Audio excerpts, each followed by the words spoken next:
بسم اللہ الرحمن الرحیم۔ بسم اللہ الرحمن الرحیم۔ السلام علیکم دوستو، کیا حال ہیں؟ سب ٹھیک ہیں؟ خیریت سے ہیں؟ آج ہم باقاعدہ شرح مئۃ عامل کا خطبہ شروع کر رہے ہیں، تو میں پہلے عبارت پڑھ دیتا ہوں۔ بسم اللہ الرحمن الرحیم۔ الحمد للہ علی نعمائہ الشاملۃ و آلائہ الکاملۃ۔ آپ حضرات نے عبارت سے متعلق کام یہ کرنا ہے کہ روزانہ سبق کی عبارت کو کم سے کم 50 مرتبہ دہرانا ہے، اور جیسے جیسے عبارت بڑھتی جائے گی، یعنی ہمارے اسباق آگے چلتے جائیں گے تو پیچھے مقدار بڑھتی جائے گی عبارت کی، تو آپ نے اس کو بھی شامل کرتے جانا ہے، اور روزانہ کم سے کم 50 مرتبہ عبارت کو دہرانا ہے۔ تو ہم آگے بڑھتے ہیں۔ سب سے پہلا ہمارا کام یہ تھا کہ ہم نے لغوی تحقیق کرنی ہے، یعنی ہر لفظ کا لغوی معنی۔ تو دیکھیں، یہ میں نے لغوی تحقیق کی ہوئی ہے۔ الحمد، حمد کا معنی ہوتا ہے تعریفیں۔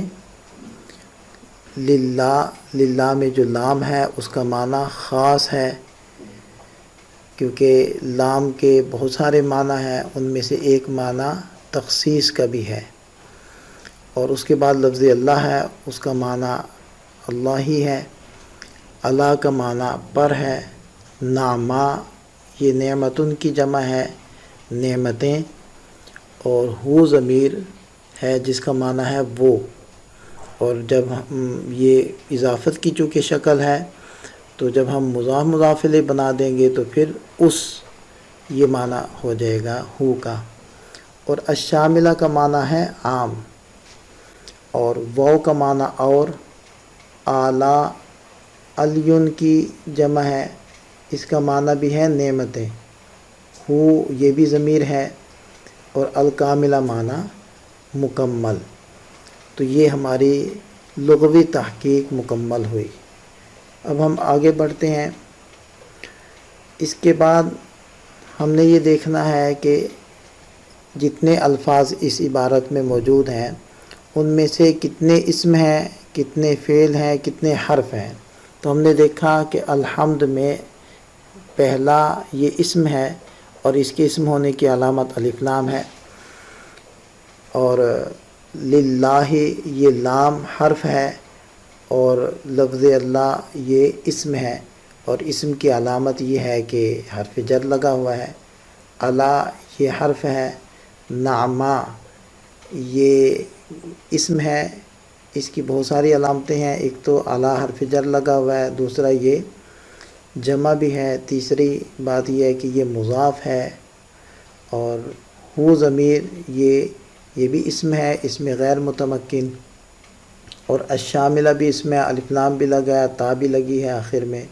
واو، یہ حرف ہے، اور اعلیٰ یہ بھی اسم ہے، کیونکہ یہ اعلیٰ جمع بھی ہے اور مضاف بھی ہے، اور ہو ضمیر مضاف الیہ ہے، اور یہ اسم غیر متمکن ہے۔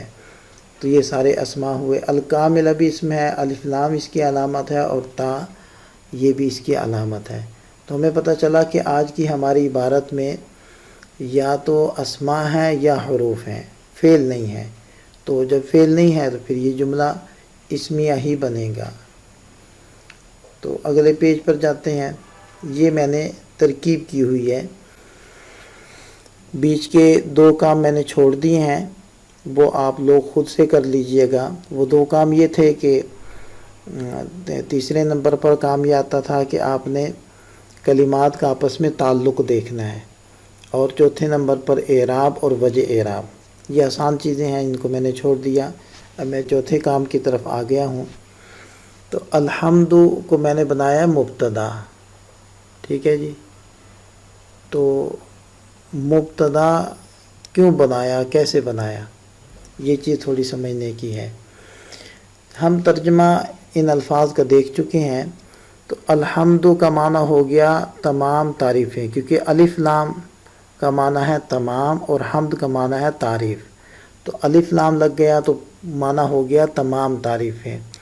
اور لام کا معنی ہے للہ میں سے خاص ہونا، اور لفظ اللہ کا معنی اللہ ہی ہے، تو معنی بنے گا تمام تعریفیں خاص ہیں للہ اللہ کے لیے۔ تو اس جملے کے اندر اطلاع دی جا رہی ہے، خبر دی جا رہی ہے، کس کی؟ حمد کی۔ حمد کے بارے میں خبر دی جا رہی ہے، اور للہ یہ خبر ہے۔ تو الحمد جس کے بارے میں خبر دی جائے اس کو کہتے ہیں مبتدا، اور جو خبر ہو اس کو خبر کہتے ہیں۔ تو الحمد کے بارے میں چونکہ خبر دی جا رہی ہے، اس کو ہم نے بنا دیا مبتدا، اور للہ یہ چونکہ خبر ہے تو اس کو ہم نے بنا دیا خبر۔ لیکن صرف للہ خبر نہیں بنے گا، بلکہ محذوف کے متعلق ہوگا، اس لیے آپ للہ کو لام حرف جر ہے اور لفظ اللہ مجرور ہے، جار مجرور کو آپ متعلق کر دیں گے مختص اسم کے۔ اب یہاں یہ سوال پیدا ہوگا کہ مختص کیسے نکلا؟ یہ ہم نے مفہوم کلام سے نکالا، کیونکہ جب ہم نے ترجمہ کیا تمام تعریفیں اللہ کے لیے ہیں، تو اللہ کے لیے ہونے کا کیا مطلب ہے؟ اللہ کے لیے خاص ہیں، یہ مفہوم کلام سے ہمیں نکلتا نظر آ رہا ہے، تو اس وجہ سے ہم نے مختص نکالا۔ اور آگے بھی اعلیٰ حرف جر ہے تو اس کو بھی متعلق چاہیے، تو اس کا بھی متعلق مختص ہی ہے، لہذا للہ کو ہم جار مجرور بنا کر مختص کے متعلق کر دیں گے۔ آگے ترکیب ہم شروع کریں گے۔ اعلیٰ حرف جر ہو گیا، اور نعما یہ مضاف ہے، اور ہو ضمیر مضاف الیہ ہے۔ یہ جو ضمیر ہے، ضمائر کی 5 قسمیں ہم نے علم النحو کے اسباق میں ذکر کی تھی۔ پہلی قسم تھی مرفوع متصل، دوسری تھی مرفوع منفصل، اور مرفوع کا مطلب ذکر کیا تھا کہ وہ ضمیریں جو مبتدا بنے یا فاعل بنے، اور اس کے بعد تھی منصوب متصل اور منفصل۔ تو منصوب کا معنی وہ ہے وہ ضمائر جو مفعول بنے، اور 5ویں نمبر پر تھی مجرور۔ تو مجرور کی 2 قسمیں پھر بنی تھی، مجرور باضافت اور مجرور بحرف جر۔ تو یہاں دیکھیں نعما کو ہم نے مضاف بنایا تو ہو ضمیر مضاف الیہ ہے، تو مضاف الیہ ہمیشہ مجرور ہوتا ہے، تو یہ کون سی قسم بنے گی؟ یہ ضمائر کی اقسام میں سے 5ویں قسم بنے گی، اور مجرور باضافت بنے گی۔ تو یہ مضاف الیہ بنا، اور ہم نے اس کو بنا دیا یہاں موصوف، یعنی مرکب اضافی کو بنایا موصوف۔ تو یہ موصوف کیسے بنایا؟ جب ہم نے ترجمہ کیا نا اس کی نعمتیں، تو الشاملہ کا معنی ہے جو عام ہے، سب کو شامل ہیں، تو یہ چونکہ شاملہ نعما کی صفت کو بیان کر رہی ہے، اس وجہ سے ہم نے شاملہ کو اس کی صفت بنا دیا۔ تو یہ موصوف ہو گیا، شاملہ اس کی صفت ہو گیا، تو موصوف صفت مل کر بنی جائے گا معطوف علیہ، وہ حرف عطف ہے۔ اور اعلیٰ الکاملہ یہ بھی بالکل نعما شاملہ کی طرح ہے، اس کی ترکیب بھی اسی طرح کی ہوگی کہ اعلیٰ مضاف مل کر موصوف ہوا، اور الکاملہ اس کی صفت ہوئی، موصوف صفت مل کر معطوف، یہ معطوف علیہ معطوف مل کر یہ دیکھیں یہ بن جائے گا مجرور اعلیٰ کا، اور اعلیٰ جر اپنے مجرور سے مل کر یہ متعلق ثانی ہو جائے گا مختص کا۔ تو للہ یہ متعلق اول ہوا، اور اعلیٰ اپنے مجرور سے مل کر متعلق ثانی ہوا۔